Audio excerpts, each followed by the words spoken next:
Hello everyone. Tonight, we're going to press a red button. Not just any button. This one erases everything, instantly. No pain, no mess, no lingering. Just click and goodbye. Universe. Imagine you're standing in a dimly lit white room. There's no noise, no smell, no sense of time. Just a smooth pedestal in the center, glowing faintly. On top of it, a big red button. A plaque reads, "Press to end all suffering permanently. Cannot be undone." That's it. No tricks. No screaming or fire. Just a soft shh, and everything stops. Now, here's the weird part. You're told this is entirely your choice. No one's watching. No one will ever know if you pressed it or not. And yet, you hesitate.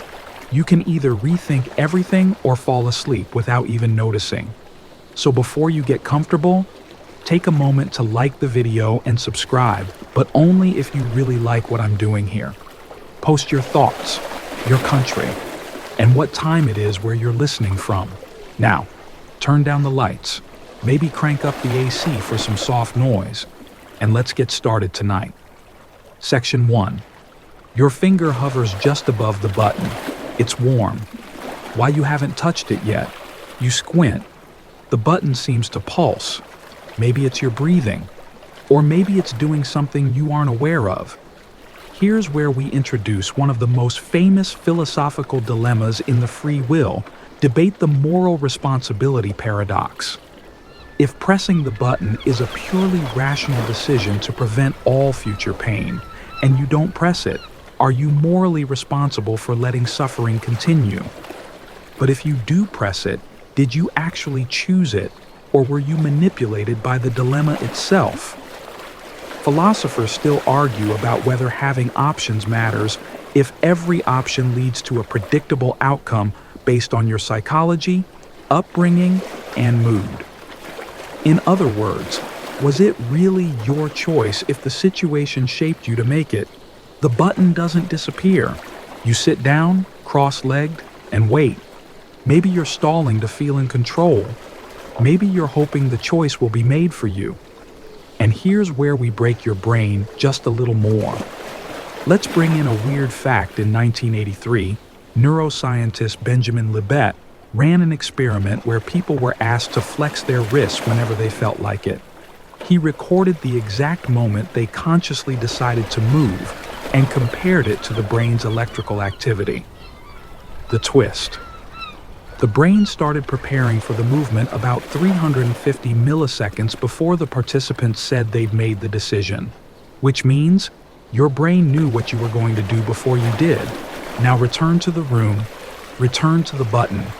Is your hesitation a sign of freedom or just part of the script? You suddenly remember a quote you saw online. Something that sounded deep at the time, but now just feels eerie. If you hesitate, you've already made the choice you were always going to. So maybe that's it. Maybe hesitation is the illusion, not a pause between decisions, but just a buffer your mind uses to feel like it's steering the ship. Let's zoom out for a second. You, in a white room with a button, are now being simulated in the mind of a listener lying in bed. Their eyes are half shut. They're imagining you, standing in that room. They're picturing your finger twitch, your breath catch, the silence hang like a wet cloth in the air. And they wonder, what would I do if I were them? But they are you. You're just a thought of a thought. And maybe you. The you listening now also aren't making choices, but just watching the thoughts parade by, pretending they were handpicked. Let's make this even stranger. Imagine the room with the button was set up yesterday, and your future self already pressed it. Everything you're experiencing now, it's just the echo of a mind going through the motions, unaware the story already ended. Too dark. Don't worry. We're here to sleep. You lie down on the cold floor of the white room. The button remains. It doesn't vanish. It doesn't explode. It doesn't forgive you for not choosing. Instead, It waits like all dilemmas ready to be solved by a version of you that doesn't exist yet. And just before your eyes close, a small sign flickers to life under the pedestal. You crawl forward to read it. One final message, in small, neat handwriting. The fact that you're still here means you were never meant to press it. The light dims. The button stops glowing. The white room fades to black. Section 2. You wake up in a different room. But this time, you didn't choose to be here. You're strapped to a chair comfortably, not aggressively, and a smooth, glowing figure stands before you. Not human, not scary either. Imagine if an iPad and a jellyfish had a baby. It hums faintly and blinks like it's thinking. Hello, it says, in your voice. We've finished simulating you. You're confused. Naturally, you didn't agree to this. Except, apparently, you did. Or more accurately, the version of you that lives inside this alien supercomputer said yes. And that version is indistinguishable from the real you. Let me explain. You've just been dropped into one of the most disturbing thought experiments in philosophy, the perfect predictor simulation. The alien explains that their civilization runs advanced simulations of intelligent life. You, being one such specimen, were copied perfectly. Every neural pattern, every awkward habit, every preference for garlic fries over sweet potato replicated. Then they ran the simulation forward, letting your digital clone make decisions, not once, but trillions of times, in every possible scenario. They tested what you'd choose if you were hungry, if you were praised, if you were heartbroken, if you were bored, and every time, you behaved predictably, painfully predictably. So now they're just watching the real you to confirm the pattern. You're not here to decide anything. You're just here to match the model. This is based on a real concept from decision theory and philosophy called Newcomb's paradox, named after physicist William Newcomb and popularized by Robert Nozick. It challenges the idea of free will using a being like our alien that can predict your choices with near-perfect accuracy. If your decision can be predicted, did you ever really make it? Philosophers, computer scientists, and smug Reddit users still argue about whether the existence of such a predictor cancels freedom, or just proves that free will is a fancy name for complicated input-output behavior. The alien reaches for a panel. You panic a little. Relax. It says, "This is not punishment. This is closure." The screen lights up, showing a chart. It's a line graph of you. Not just your thoughts, but the probabilities that you'd think certain thoughts. Like 97% chance you doubt this is real, 86% chance you'd try to make a joke to cope, 73% chance you'd ask about the ethics of simulation, 61% chance you'd think of waffles for no reason. You try to say something smart, something the simulation didn't predict, but the alien smiles just before you speak. Nice try. It says, here's a weird fact. In 2011, researchers at Yale conducted an experiment where people were asked to make simple decisions like pressing a button while being monitored. But this time, they used subliminal cues, quick flashes of words or images that registered subconsciously. The participants consistently made decisions before their conscious brains caught up. In other words, your sense of making a decision might just be you watching your brain finalize its plan, then narrating it like it was your idea. Let's get weirder, the alien says. We predicted that learning this would disturb you, but only mildly. You've been exposed to paradoxes before. You nod slowly. That part checks out. Then it points to a display. You see a tiny video of yourself. Not the you sitting here, but a you back on Earth, lying in bed, listening to a podcast. This podcast, this voice, these exact words. So here's the real kicker. You're not in a simulation right now. You're simulating this alien. Your mind, while listening, imagined the alien, the graph, the whole room. You built it from words. And that means even this scenario where your choices were predicted was a decision you didn't actually make. It happened to you, not by you. And if your thoughts could be planted this easily, where does your will live? The alien taps the console again. A message appears. If you can predict it, is it still free?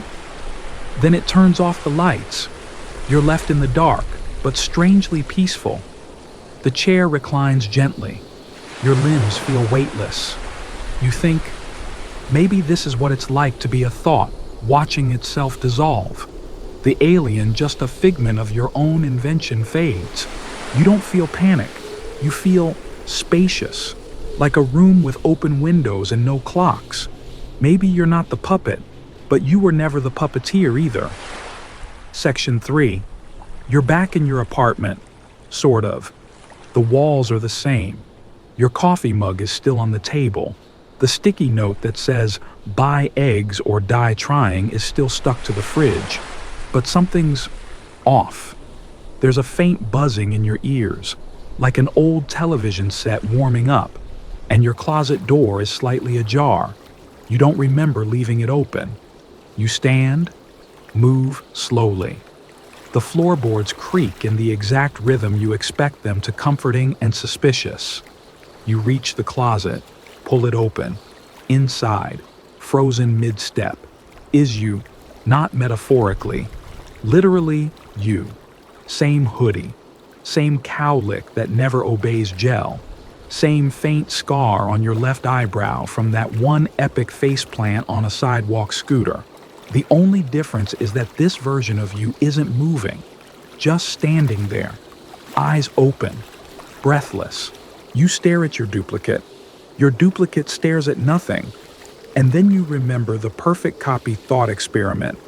Here's how it goes.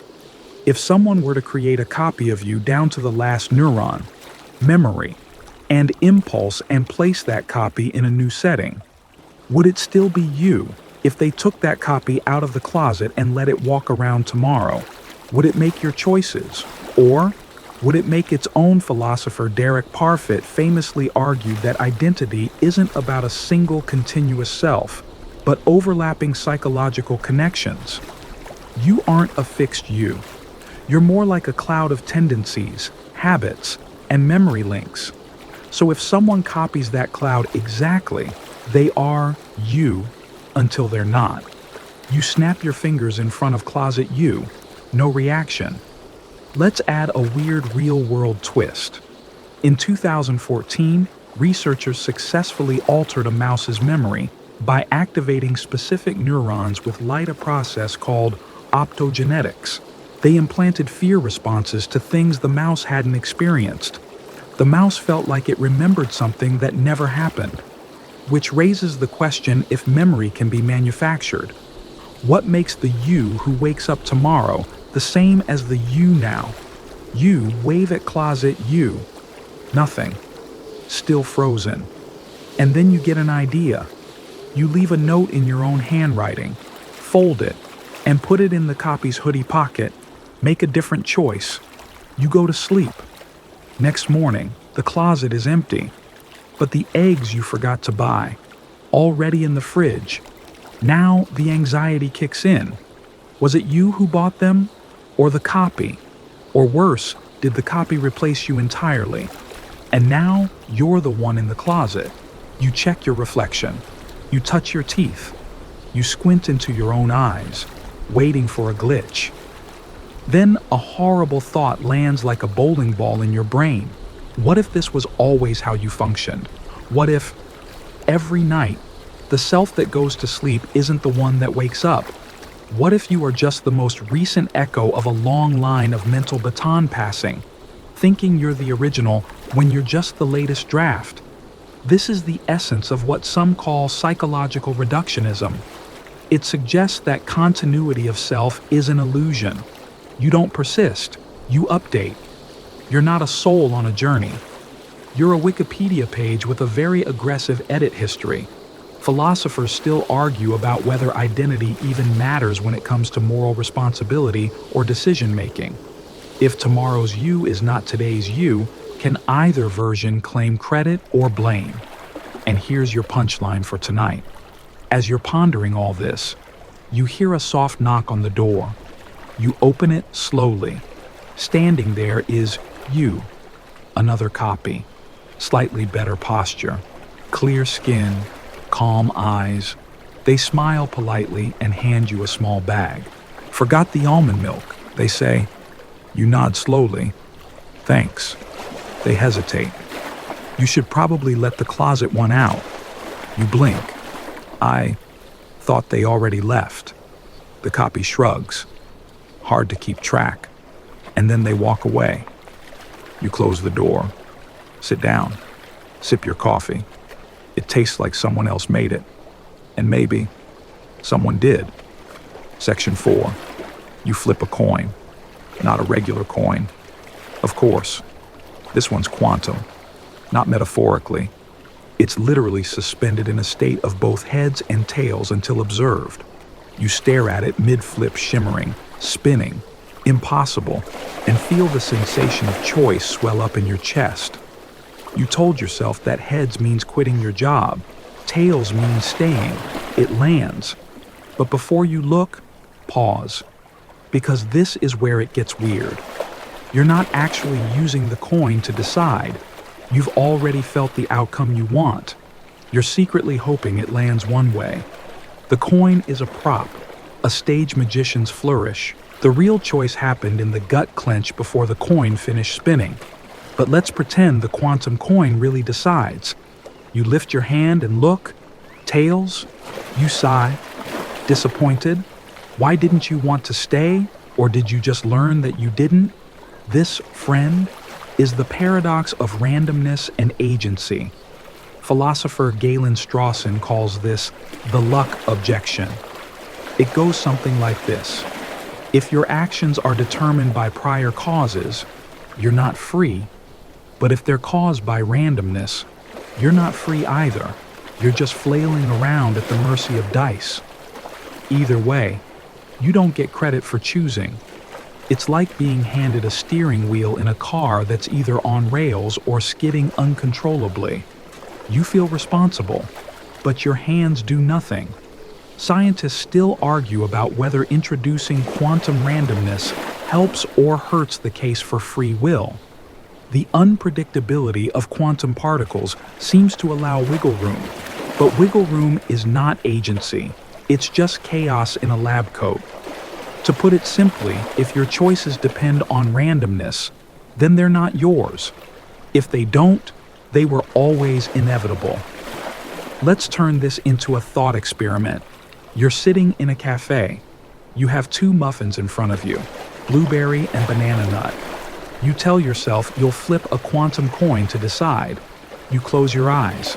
The coin flips in your mind. But before you even see the result, your hand is already reaching for the blueberry. Why? Because part of you was never waiting. Part of you already knew. The coin was a ritual, not a reason.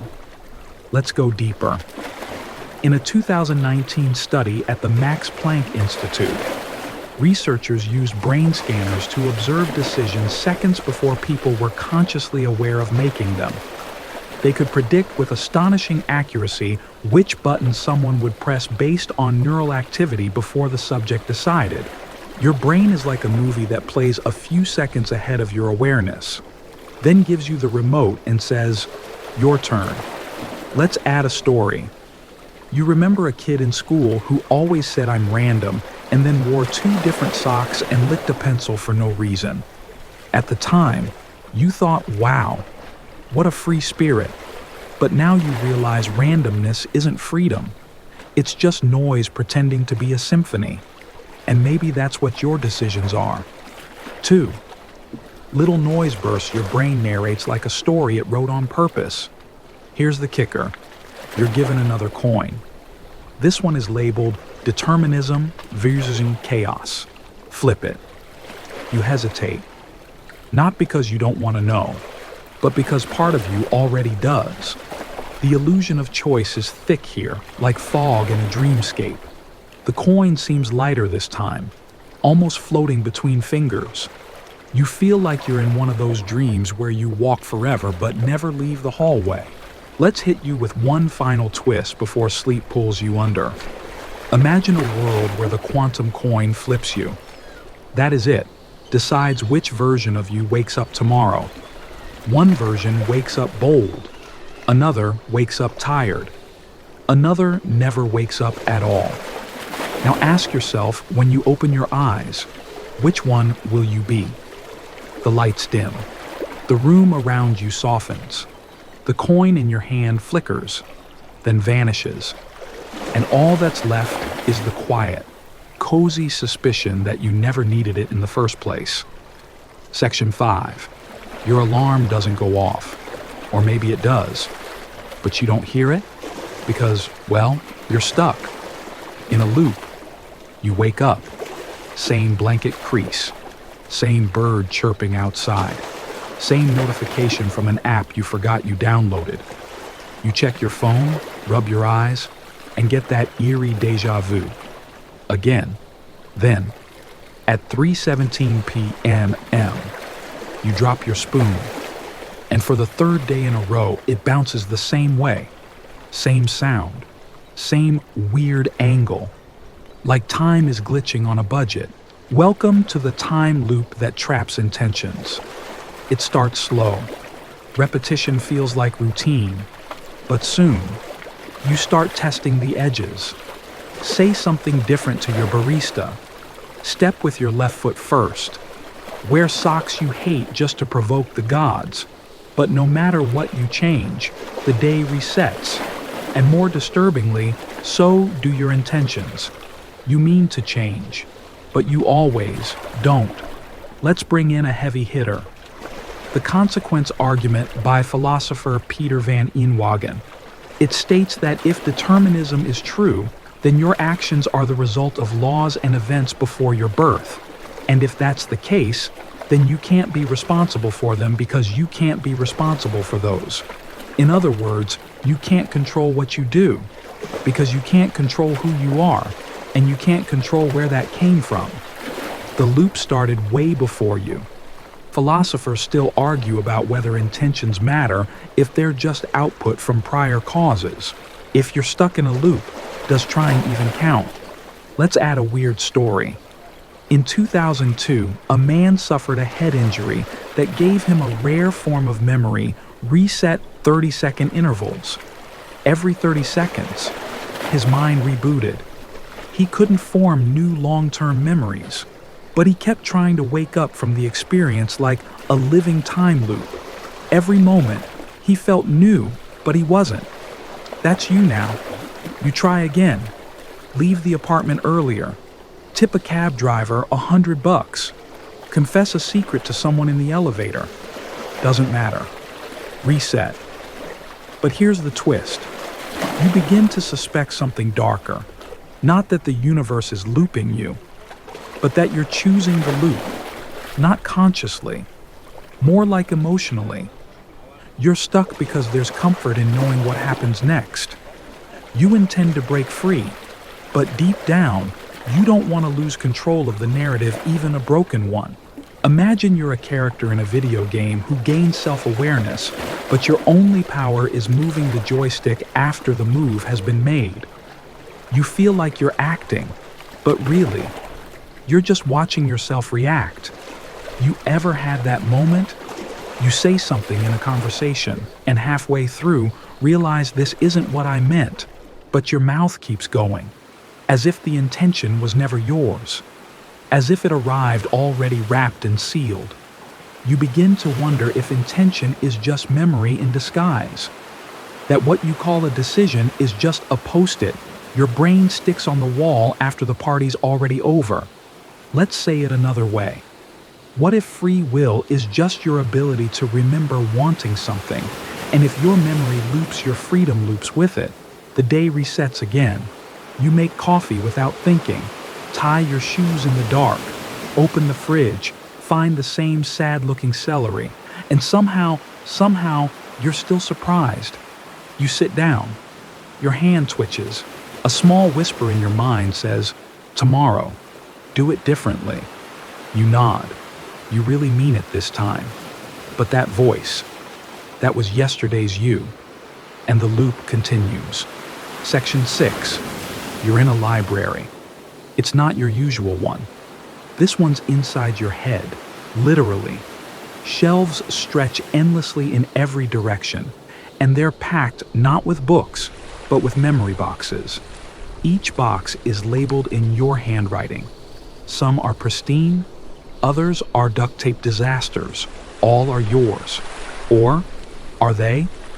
You open a box at random. Why you hate public speaking. Inside, a slideshow of awkward 5th grade presentations and one horrifying moment with a sweaty microphone at your cousin's wedding. You nod. Makes sense. You pull out another why you chose that career. This one feels shakier. The slideshow starts, then freezes. The images flicker. One says money, another passion, another didn't want to disappoint mom. Then a voice echoes through the stacks. Are you sure this memory is accurate? You turn around. No one's there, but the lights dim slightly, and one shelf starts to hum. Here it comes, the liar brain dilemma. It's based on a disturbing idea in neuroscience that your brain doesn't just store memories, it edits them, constantly, like a shady PR department spinning your life story. In fact, the psychologist Elizabeth Loftus has done decades of research showing how false memories can be implanted with alarming ease. In one study, participants vividly remembered getting lost in a mall as a child, something that never happened just because the story was suggested to them by someone they trusted. Your brain is less like a hard drive and more like Wikipedia during an editing war. So, what happens when the brain that builds your sense of self is also gaslighting you? Scientists still argue about how much of your narrative is actually fabricated after the fact. Like you say, you bought vanilla ice cream because you were craving it, but maybe you bought it because it was on sale, and then your brain reverse engineered the craving to match the action. This is what psychologist Michael Gazzaniga calls the interpreter, a module in your brain that creates plausible stories to explain behavior that actually came from unconscious impulses. Imagine your conscious mind as the overconfident narrator of a novel written by someone else 5 seconds earlier. You walk deeper into the library. You start noticing discrepancies. One memory box labeled "Your First Kiss" has conflicting timestamps. Another one, "The argument you regret most," seems to have 2 different endings, one where you walked away, one where you apologized, and one where you didn't say anything at all. So, which one is true? The answer, of course, is yes. They all are, and none are. Because your brain isn't interested in truth, it's interested in continuity. It will lie to you, about you, for you, just to keep the story coherent. Let's add a joke. Your brain is like that one friend who retells stories at parties and keeps changing the details every time, except you're the only one invited, and you believe them every time. You finally reach the center of the library. There's a giant book on a pedestal. Its cover reads, "Who You Are." You open it. The pages are blank. Suddenly, a projector kicks on and starts filling them in, second by second. With what you're doing right now, you look around suspicious. Because if the story's being written in real time, who wrote the previous chapters? You flip back a few pages. The handwriting changes. Page 10, childish scrawl. Page 34, chaotic teenage all caps. Page 87 long, polite paragraphs you don't recognize. Page 141, an empty page, with your name at the top, and that's when it hits you. You're not the author of this book. You're just the editor picking which version to believe. You close the book. The projector stops. The voice returns, softer this time. It's okay. It says, most stories aren't true, but they're still useful. The library lights dim. The shelves gently slide away. You curl up on the floor, holding the memory of yourself. And you wonder just before sleep takes you if you'll remember this part tomorrow, or if your brain will invent a better version. Section 7. You're sitting at a desk. There's a keyboard in front of you, but it's not connected to anything.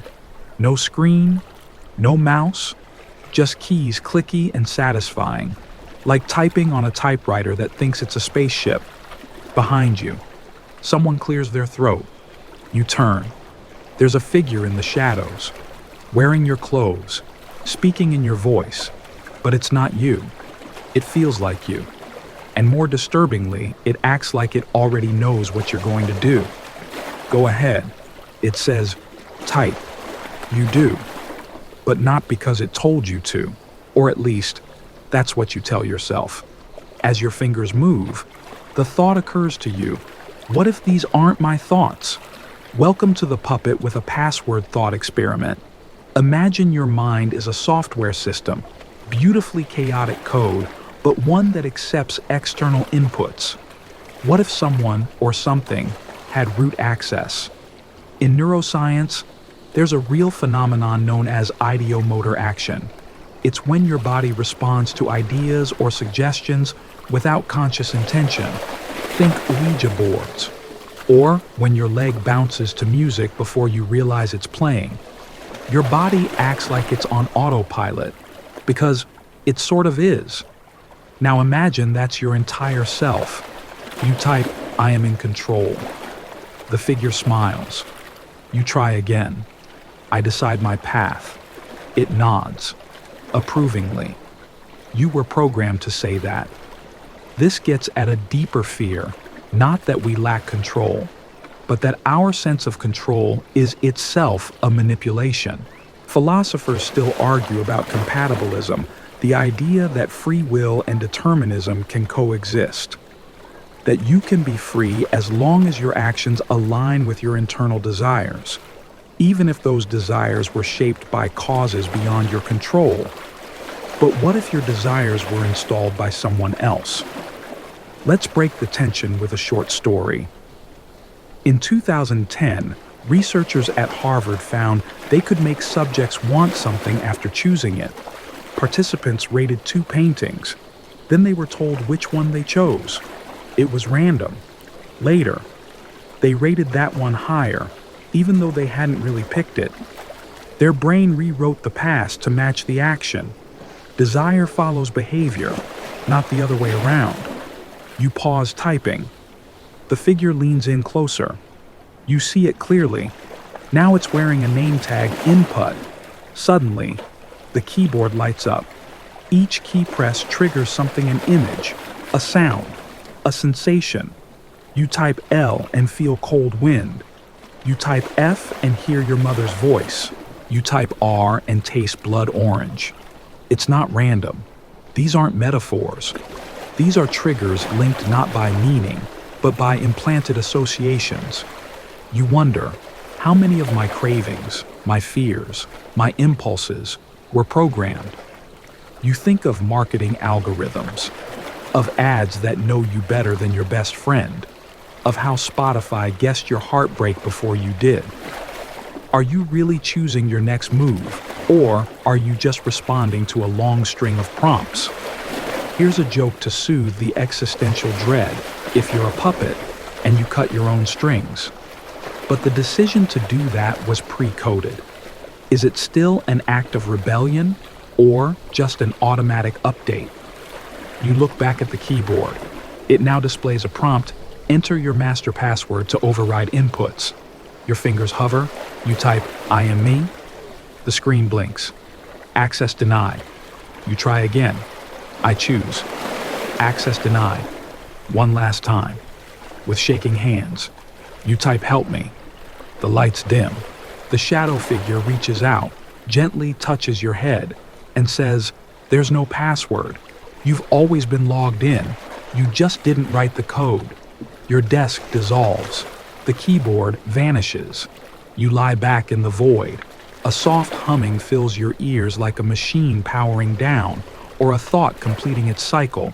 You close your eyes and wonder if someone else gave you the feeling of freedom. Would it feel any different? Section 8. You're in handcuffs. Not metaphorical ones. Cold, metal, slightly too tight.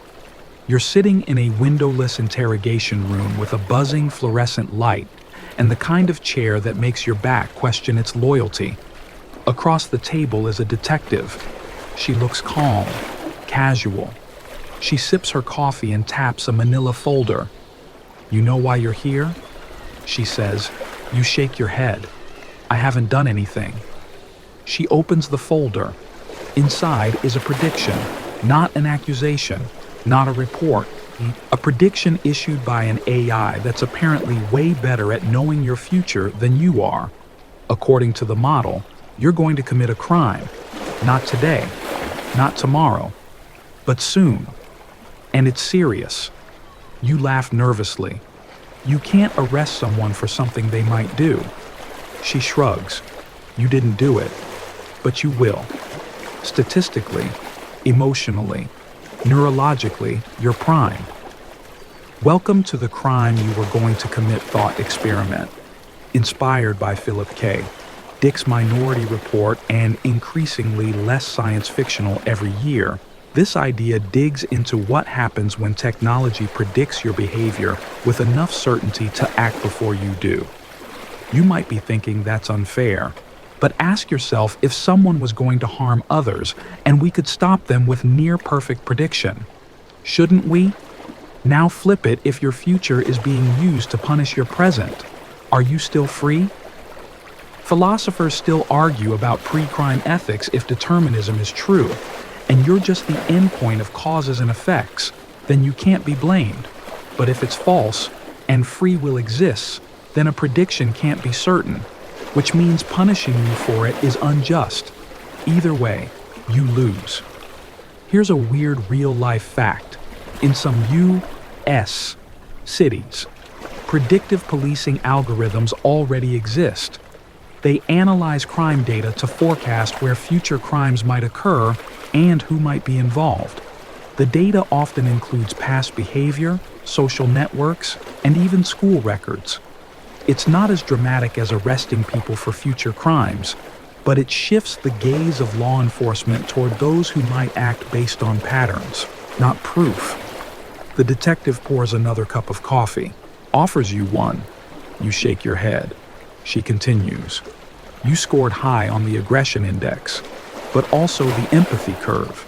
It's unusual. You hesitate before hurting people, but you fantasize about revenge more than most. You frown. That's just thoughts. Thoughts precede actions, she says, and our system's never been wrong. Let's pause for a joke. If you're being punished for a crime you almost committed, shouldn't you at least get partial credit for almost being a good person? The detective leans in. Let's try this another way, she says. If I told you that releasing you right now would result in someone's death a week from now, would you still demand your freedom? You open your mouth and realize you don't know the answer, because now you're implicated in a crime that hasn't happened just by considering it. Let's twist the knife. You're told you can leave, but with a catch, your name will be added to a watch list. You'll be monitored, your job applications flagged, your conversations transcribed. You're free, technically, but now you're treated like a ticking bomb. So, is that freedom? You leave the station. Step outside. The sun feels fake, like you're walking through a simulation rendered one polygon too slow. People look at you differently, or maybe you just feel they do. Either way, the suspicion sticks, and that's the deeper point. Once the future is known, even probabilistically, it begins to shape the present. You start asking yourself, am I dangerous? Am I capable? Am I being influenced by the idea that I'm destined for darkness? You hesitate more, You trust yourself less, and that hesitation becomes the very thing they were predicting all along. You sit on a park bench, a child runs by, a dog barks, a leaf falls slowly in front of you. You think, what if I just sat here forever, doing nothing? Would that prove the system wrong? But even that act in action is data. The AI logs it, updates your profile. Unpredictable withdrawal, it notes. And with that, your file thickens. You look up at the sky, clouds moving just slightly too fast. And you wonder if a machine can know you better than you know yourself. Are you still you, or are you just the average of 1,000 invisible patterns? Section 9. You're standing in a garden, but it's not a peaceful garden. It's more like a hedge maze designed by someone who loves anxiety. Pathways split and twist in every direction. Some are lined with roses, others with thorns. You look behind you. Your footprints vanish. You look ahead, 5 paths immediately fork into 15. Welcome to the garden of forking paths. You take one step forward, then freeze. You already feel it, that creeping suspicion that every choice you make is creating other versions of you in alternate timelines. One version takes the left path, another stays still, another climbs the hedge just to be difficult, and somewhere, out there, they're all real. This isn't just science fiction. It's rooted in the many worlds interpretation of quantum mechanics, proposed by physicist Hugh Everett in the 1950s. It suggests that every time a quantum event could go one way or another, it does both. The universe splits, again and again, infinitely. So when you chose cereal this morning instead of toast somewhere, another you is chewing toast and wondering about cereal. Infinite yous, all doing slightly different things. Which raises the question, if every choice gets made in some reality, what does choosing even mean? Philosophers still argue about this. In a multiverse where all outcomes happen, free will starts to look like a bureaucratic formality. Sure, you made a decision, but so did all your other selves. The collective you covered every base. Let's throw in a joke before your brain cries. Imagine a choose-your-own-adventure book where no matter what you pick, every ending gets printed anyway, and each version of you insists their story is the real one. You take a few more steps. The garden changes. Some paths look newer. Others seem familiar, like déjà vu in plant form. You stop at a small wooden sign. It reads, "Every step you take, someone else avoids. Every door you open, someone else walks past. You're both the hero and the backup plan." You sit on a stone bench. Try to breathe. Here's a weird real-life thought. In 2018, a quantum experiment called the Wigner's Friend scenario showed that 2 observers could see different realities emerge from the same event, and both be correct from their own perspective. So not only might other versions of you exist, they might experience different truths. You lie back in the grass. A breeze rustles the hedges. You picture it somewhere. Another you never got into philosophy. Another one became a dancer. Another one never broke that heart. Another never had theirs broken. All of them. Still you, but with tiny tweaks that made all the difference. And that's the uncomfortable part. Because if someone else out there is doing the thing you regret not doing, does that comfort you or haunt you? Are your regrets real if another version of you got it right? Or worse, what if another version made it worse? You find another sign. It says, your choices don't define you. Your attention does. And suddenly, you get it. Maybe freedom isn't about which path you take, but which path you notice. You stand again. Walk a little further. The paths don't get simpler, but your reaction to them softens. They blur into possibility, not pressure. Maybe the self isn't the one who chooses. Maybe it's the one who observes. You close your eyes. The garden shifts. And somewhere, another you is opening theirs. Section 10. You're staring into a mirror, but there's no reflection. The glass is smooth, dark, empty. It doesn't even show your outline, just a void where a face should be. You wave your hand, nothing. You lean closer, still nothing. Then the mirror flickers, and a prompt appears across the surface. Who exactly is making your choices? Welcome to the self that wasn't there. You blink, hoping this is a dream, and it might be. Or worse, it might be reality. Just one layer too deep. Behind you, the room is silent, minimalist, clinical. White walls, soft lighting, no windows. A kind of luxury prison for ideas that don't want to be examined too closely. You touch your chest, feel your heartbeat. At least that's still happening. But the question remains, who's feeling the heartbeat? This is where things get existential.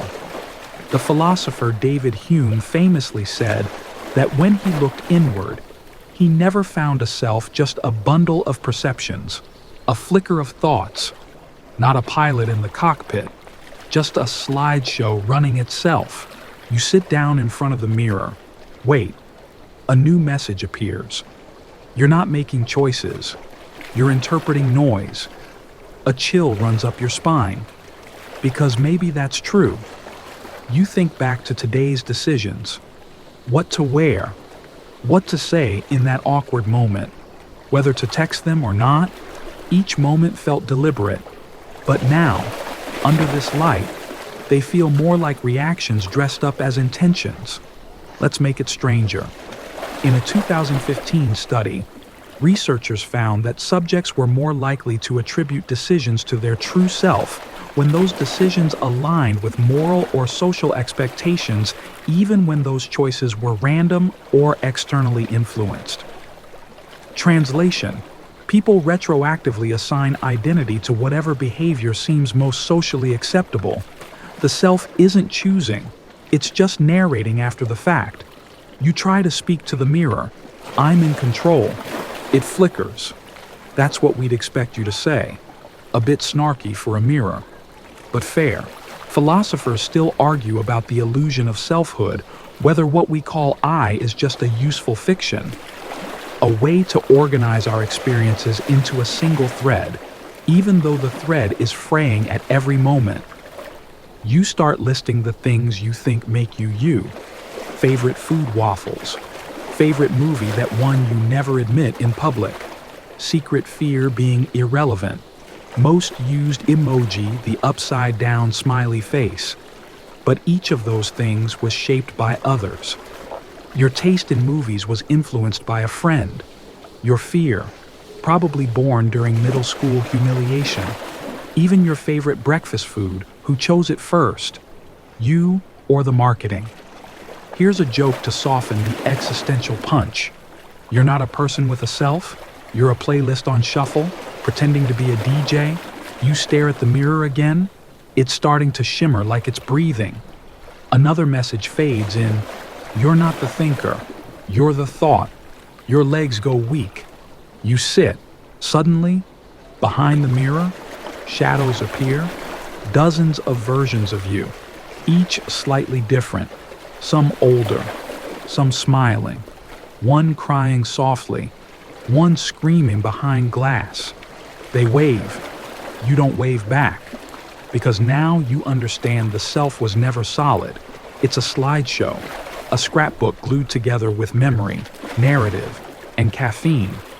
And maybe that's okay. Maybe the beauty of being human isn't about being one person.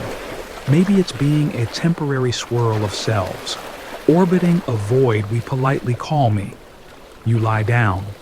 The mirror fades back to black, and just before you drift off, it whispers one final message. Who you are is who you notice being. Then silence. Section 11, you're floating, not metaphorically, literally, in an endless sky. colorless and silent.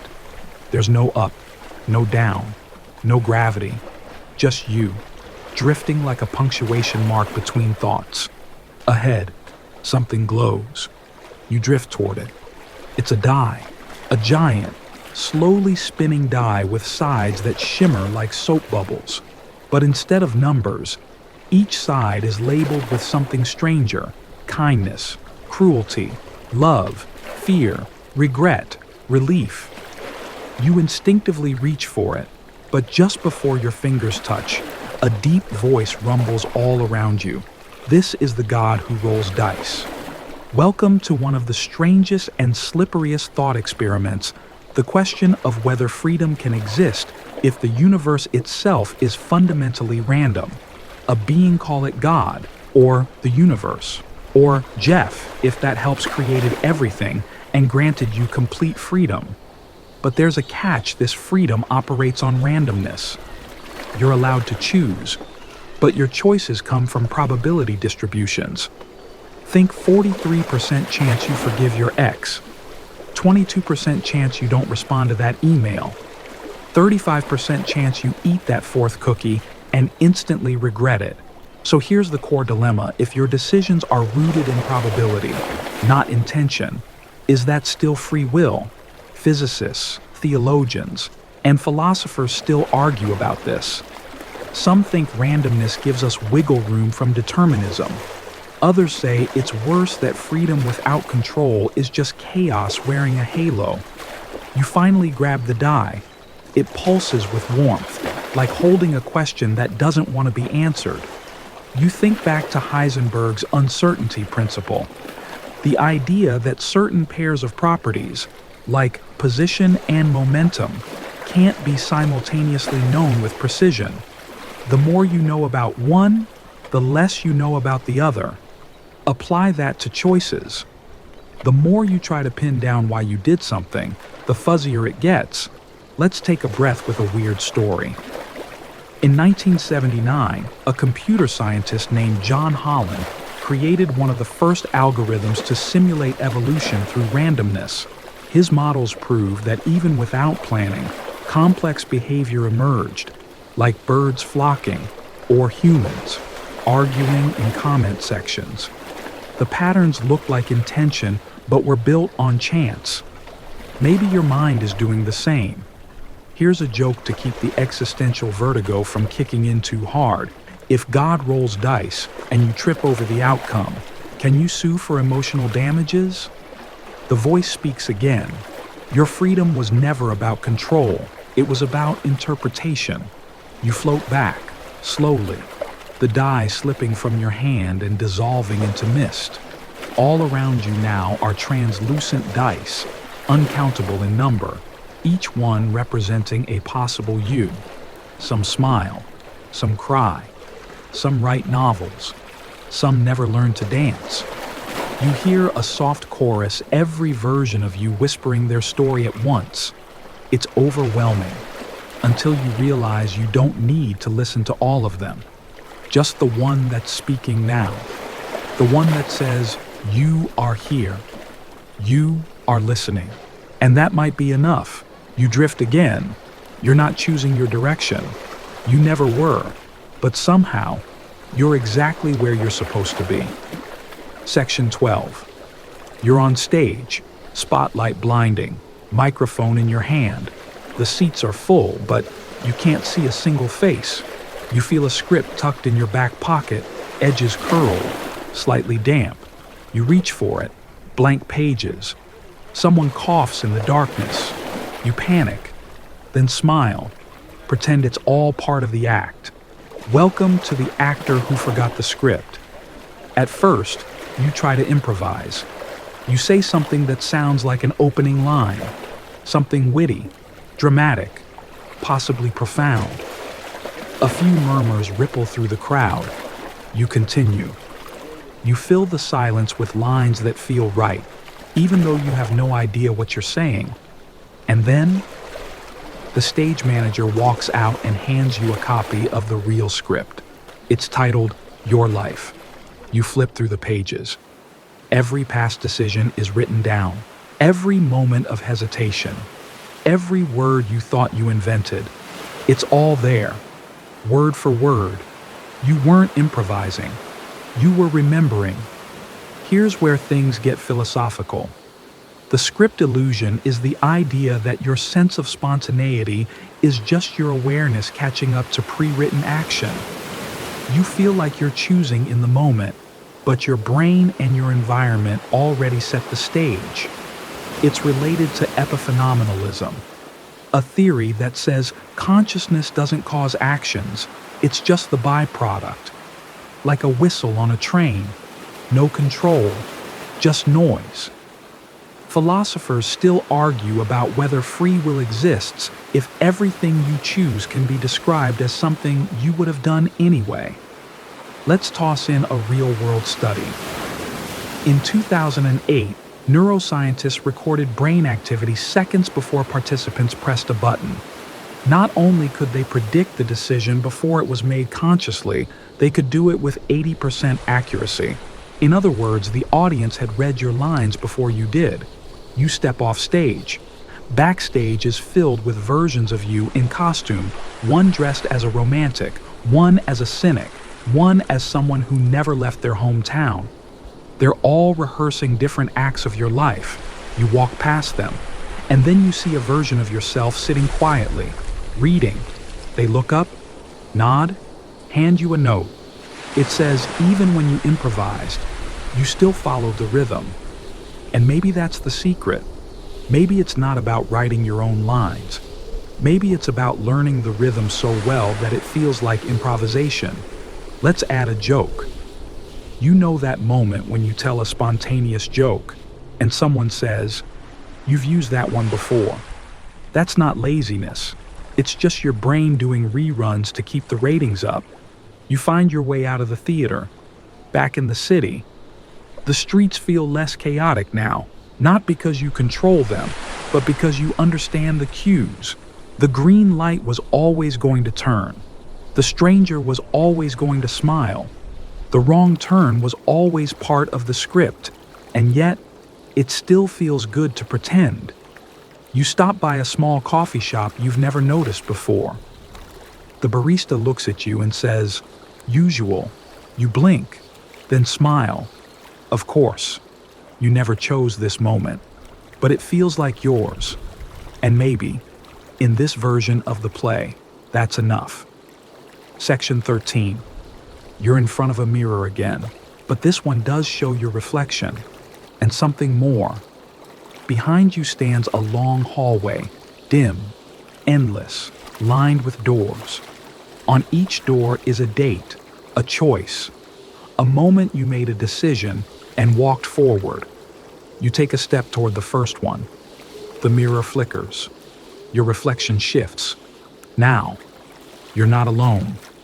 A second version of you appears. They're crying. Another you steps in furious, fists clenched. Another smiling, relieved. Another completely still, expressionless. Welcome to the mirror of regret. Each version represents a path you didn't take, not just hypotheticals. These are the alternate yous that might have been, and every single one has something to say. You open the first door, the job you didn't take. Inside, a version of you sits in a sleek office with a view of the skyline. They're rich, lonely, staring at a glowing screen. They look up, lock eyes with you. No words, just a sigh. You close the door. Open the next, the person you didn't stay with. They're cooking, humming.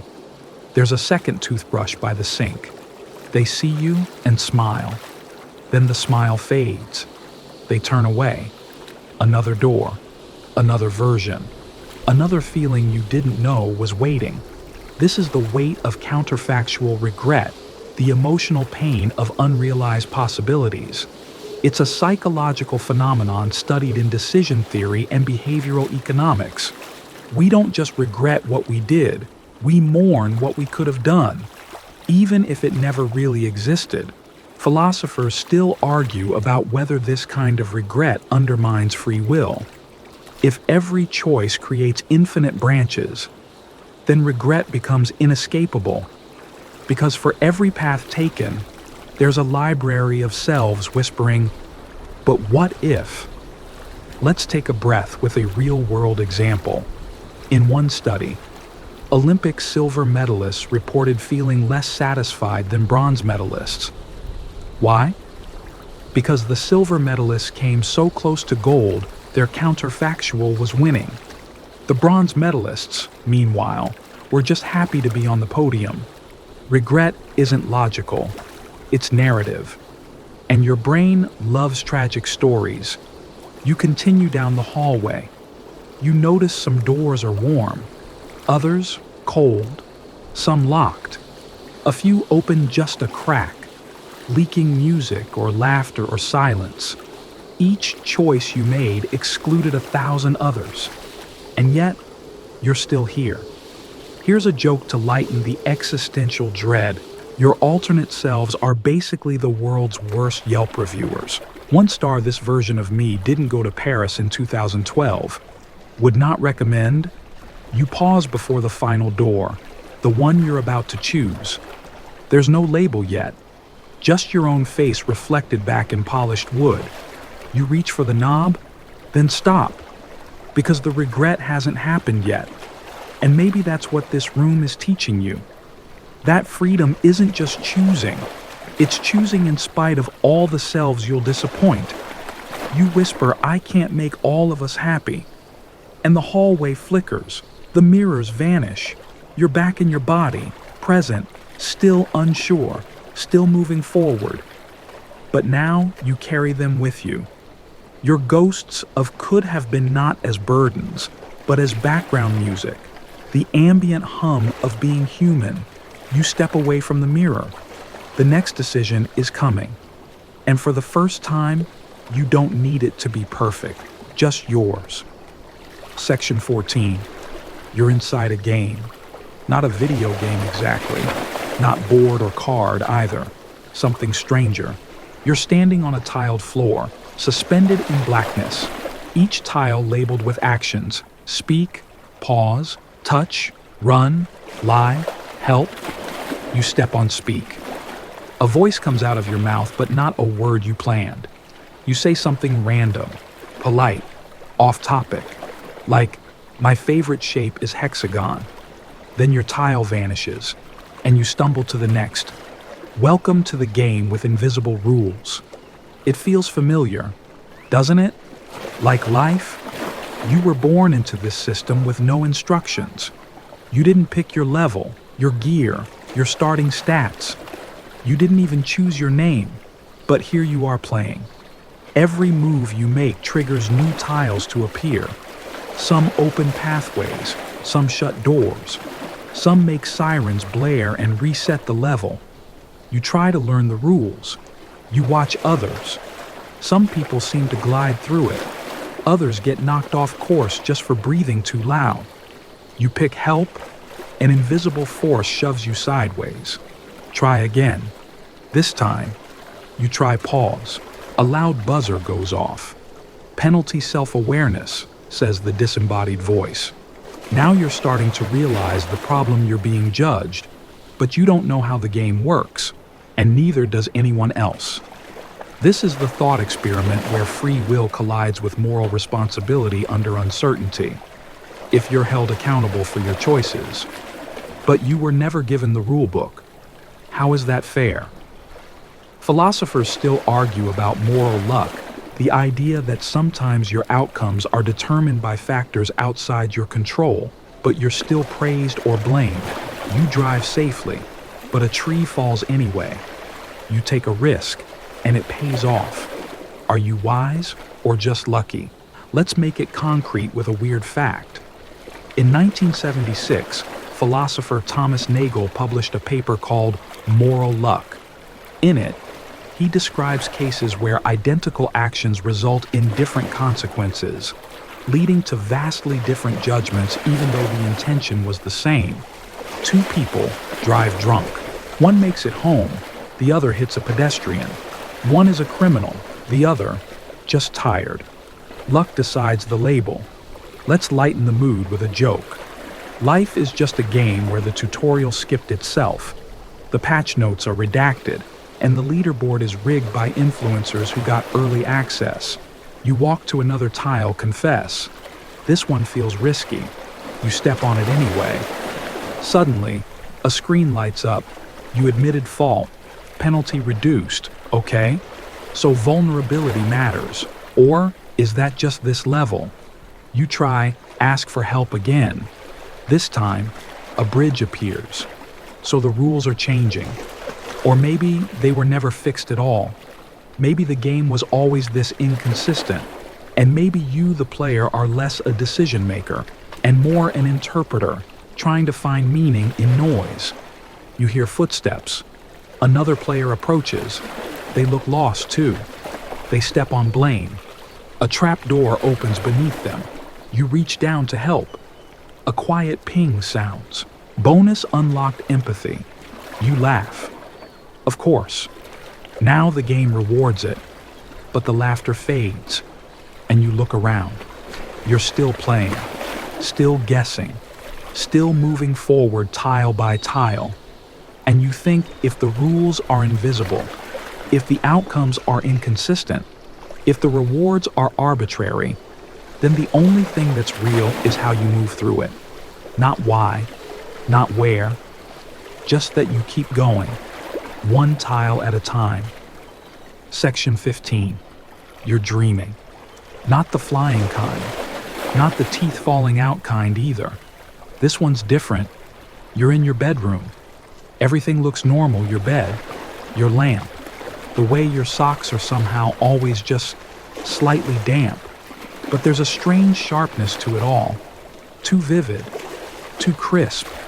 Like your brain accidentally turned the resolution up too high. You walk to the window, open it. Outside is a copy of your bedroom. Same view, same weather, same weird smudge on the glass. Except when you blink, it resets, and now the books on your shelf are alphabetized, and your plants are gone. You say out loud, "This is a dream," and the room nods back. Welcome to the dream that thinks it's awake. You've reached the final paradox. What if your entire life is a lucid dream you didn't know you were dreaming? Not metaphorically, not as a clever poetic twist. Actually, fully, irreversibly a dream. This thought experiment pulls from everything before it. Every manipulated memory, every probabilistic impulse, every ghost of a choice you thought you made now melting into one terrifying, fascinating idea. You never woke up. You were never awake. You just dreamed that you had control. And because the dream is consistent, mostly you never thought to question it. Philosophers, neuroscientists, mystics, and at least 3 unlicensed YouTube gurus still argue about this. The idea is tied to philosophical skepticism, particularly Descartes' dream argument that there's no reliable way to prove you're not dreaming right now, even if it feels real, especially if it feels real. Let's ease the dread with a real-world twist. In rare cases of lucid dreaming, people not only know they're dreaming, they can control aspects of the dream, but it takes practice. Most of the time, when you realize you're dreaming, the dream collapses. Your mind can't hold onto self-awareness and illusion at the same time. So if your life were a dream, staying asleep would require believing in free will, because waking up means admitting the truth you're not in control. Let's pause for one last joke before we tuck in. If life is a dream, and you dream you have free will, does that count as 2 lies canceling each other out? You lie back down in the dream bed. You feel the blanket settle over your body. You smell laundry detergent, just faintly. You hear the gentle hum of something distant, maybe a fridge, maybe the edges of sleep. Then, from the closet, a voice you recognize your own says you didn't choose this dream, but you're the one dreaming it. You close your eyes, and the room begins to fade. The shelves blur, the corners soften, the floor forgets it's solid. You hear yourself thinking, but not in words, more like textures. You realize the story is ending, and yet you're still here, floating somewhere between knowing and forgetting, between choice and choreography, between I am and I was. You exhale one last time, not because you chose to, just because that's what happens next. Section You Made It. Whether you chose to, well, that's the whole question, isn't it? Over the past 4 hours, you've wandered through paradoxes and puzzles, illusions and insights. You've stood before a button that ends the universe, stared down perfect alien predictors, met your own clone, and flipped quantum coins that didn't care how you felt. You've relived the same day, found out your brain might be lying to you, typed on keyboards wired to someone else's intentions, and got pre-arrested for a crime you hadn't committed yet. You've explored alternate versions of yourself, richer, lonelier, happier, quieter. Some were bitter, some grateful. None were more real than you. You've walked the invisible grid of a ruleless game, peeked behind the curtain of memory, and discovered that the self you thought was steering the ship may just be another echo in a long hallway of decisions that decided you. And finally, you've arrived at the possibility that everything this story, your thoughts, your life might just be a dream you never chose to have. But don't worry, because here's the soft truth hiding beneath the sharp edges. Even if free will is an illusion, it's your illusion. Even if you didn't write the story, you're still the one living it. Even if every choice is predetermined, you're the only one who ever felt them happen. So let that be enough. Let the weight fall off your shoulders. Let your thoughts grow slower. Let your breath deepen. You've traveled far tonight, not through space, but through possibility, through the hidden machinery of choice. And now, the dream softens. The path blurs. The voices fade. You did not choose to fall asleep, but you're already drifting.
you.